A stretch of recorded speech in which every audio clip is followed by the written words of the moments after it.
Assalamualaikum warahmatullahi wabarakatuh.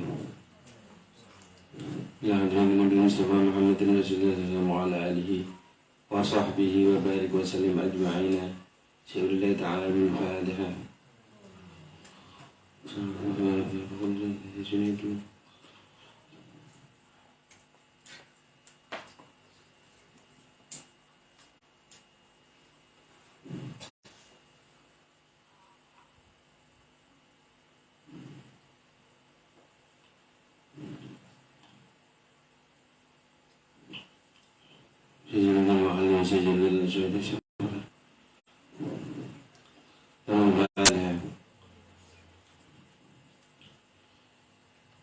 Sampai pada surat An-Nahl ayat yang ke-25 ya.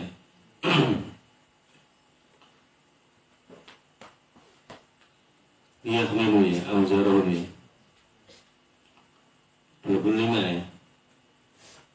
A'udzu billahi minasy syaithanir rajim.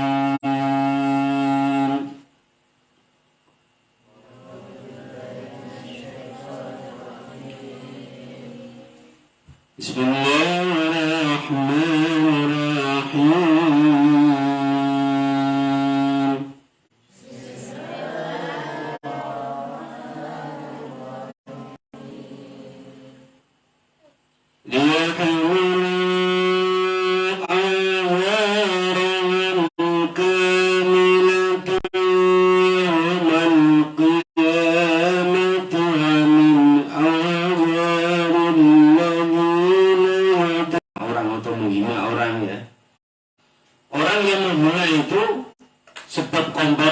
Sebab provokasi dia, walaupun dia tidak ikut menghina orang, tapi dia ikut dapat. Dia ngajak-ngajak orang untuk menghina, kita hina, kita fitnah si A, si Fulan gitu.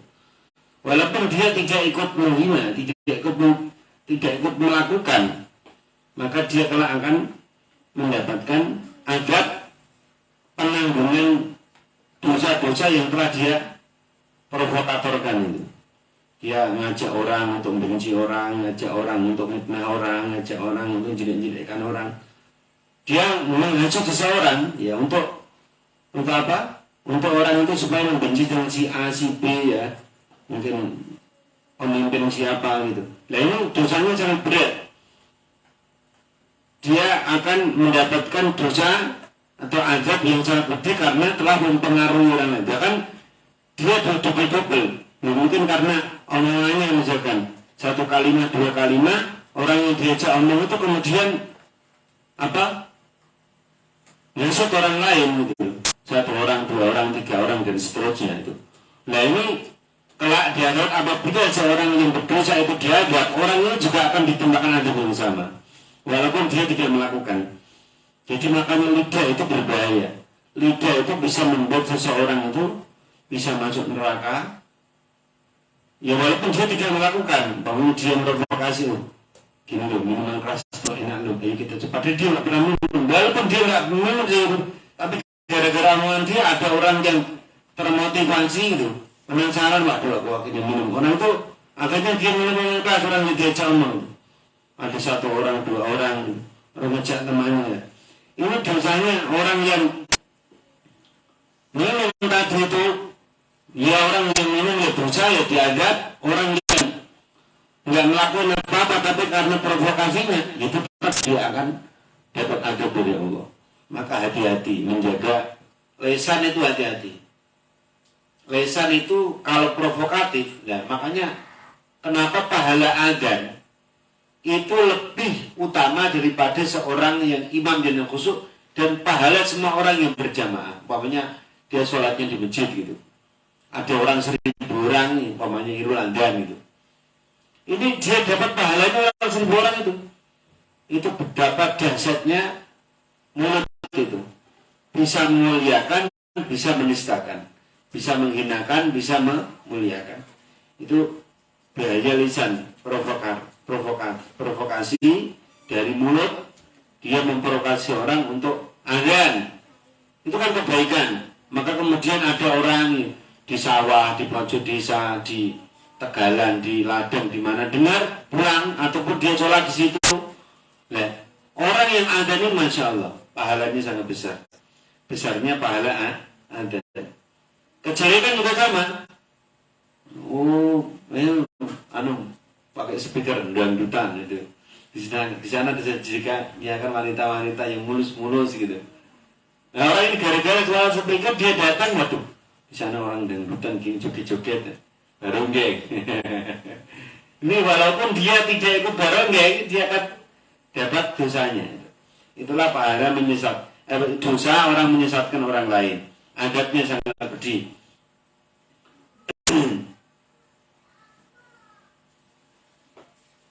Ini. Apa? Apa? Apa? Apa?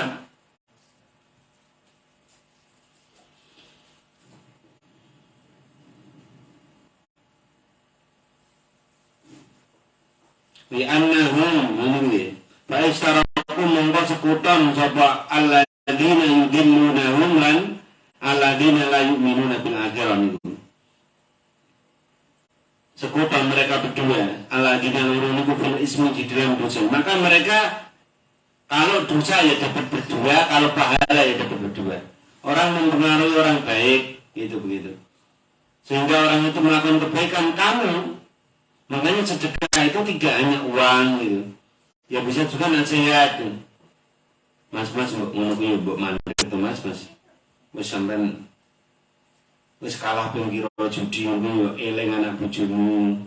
Kowe mangkat nggo duit mulih ora nggo duit. Sakne gitu. Bojomu golek tandur apa-apa duwite mbok colong nggo judi. Kowe mulih ora nggo duit. Engko perak mesake anakmu sampe diajar wae sing jajan guru-guru ku judi wae. Nombok ngene. Lah itu. Makanya orang ini sadar, oh iya makasih Pak Ustadz Arul. Saya terima kasih. Terima kasih sudah dinasihat. Akhirnya dia tobat terus gelem sholat, gelem ibadah loh. Ini kalau dia sholat ibadah bacakan orang ini yang ngasih motivasi bukan Arul nih, dapat pahala dari Allah Subhanahu wa taala. Ustadz Danu gue. Ono wong kena gangguan jiwa. Senengannya kepengin tukaran terus di rupiah. Sini saya rupiah. Diwacana. Wa minal laili fatantabina binatallaka asanya ba'atan rabbuka maqaman mahmuda. Wa rabbi adkhilni mudkhalan sidqin wa akhrijni mukhraja sidqin waj'alni min ladunka sultanan nasira. Aqul ja'al haqq wa zaqal batil innal batila kana zahuqa. Langsung maras. Akhirnya orang tukaran orang. Ya, alhamdulillah. Matur-nuwun Pak Danu, saya sudah sembuh lah, mamanya gitu. Akhirnya waktu tidak jadi orang yang tukaran, orang yang bertengkar.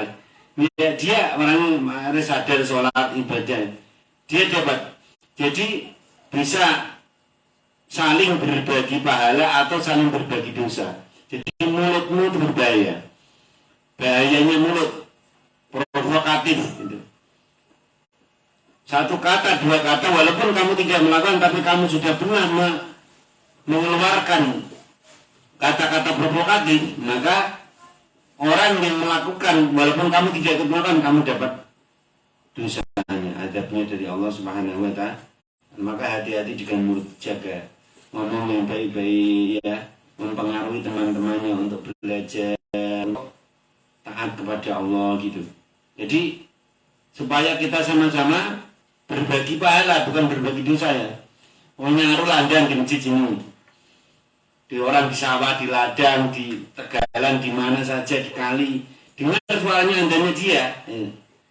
Kemudian orang sholat satu orang, dua orang, ada yang sholat di masjid, di rumah, ada di musola, di langgar.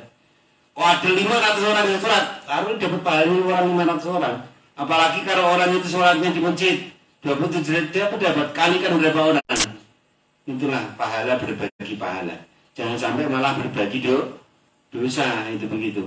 Itulah manfaat mulut, bisa berbagi pahala, bisa berbagi dosa. Ya itu. Maka kita harus bisa menjaga mulut kita supaya tidak mempengaruhi orang untuk berbuat yang hina atau dosa, itu begitu. dijaga nurul supaya tidak mengajak kepada kejelekan itu gitu.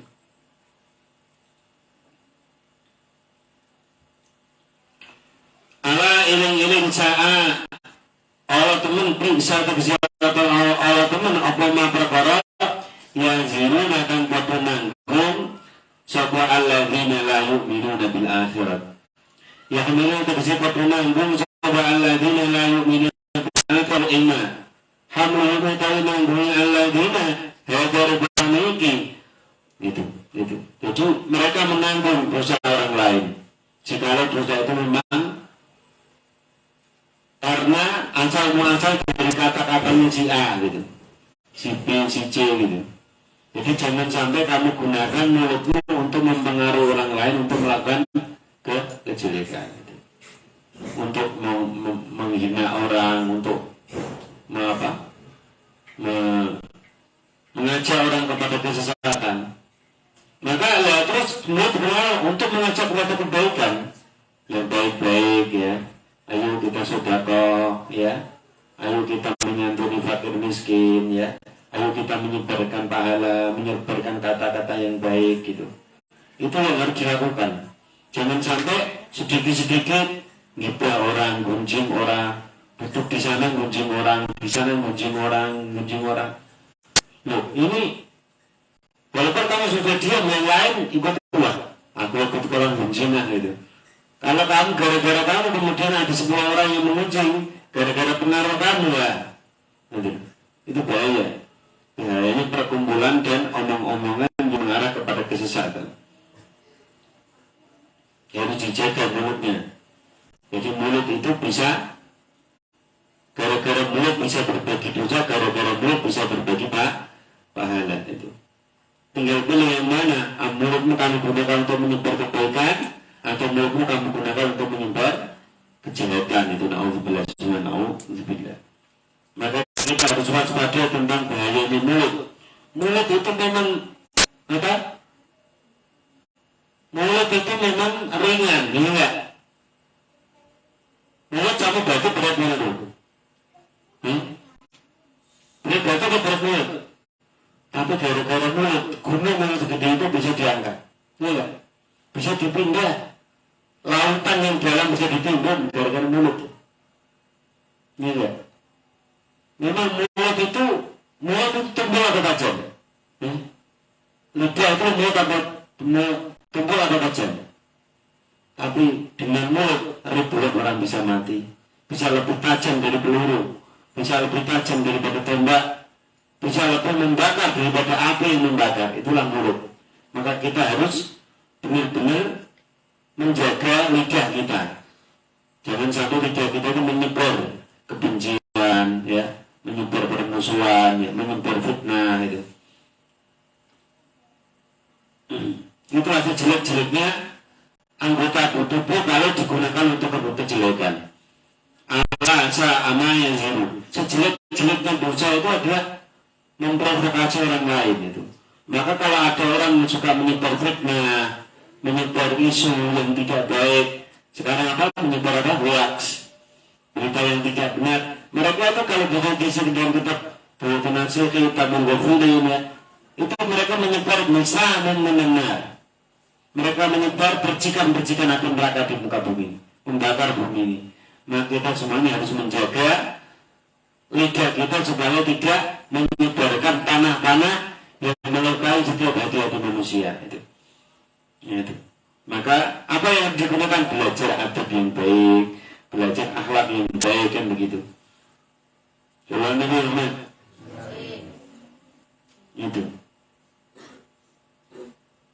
Kot maka teman-teman yang berbuat sopa aladina mereka mengkabili misalnya satu dari kufar Mekah. Wahya atau aladina ikut Namrud. Raja Namrud itu maksudnya apa? Maksudnya apa? Baca Nabi itu. Nabi apa? Nabi Ibrahim. Karena bangun sopa Namrud sorakan eng panggung, tahilan dan cukup. Ia sampai supaya bisa munggah. Sopa Namrud minhu saking sorakan ia sama yang ringan. Dia Niqatila berapun merangi sapa Namrud ahla ing ahli sama. Fata mongko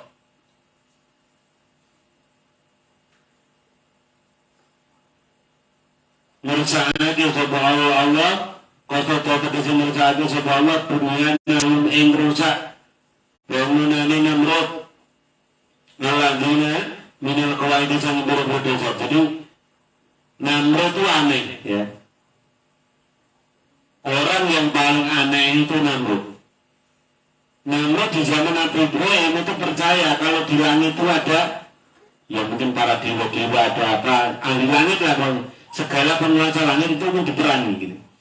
Akhirnya dia membuat suatu bangunan, gedung, pencakar langit gitu. Aku ingin perang sama orang-orang yang di langit. Itu aja. Maka di Irak itu ada namanya sisa-sisa bangunan Babilonia. Apa?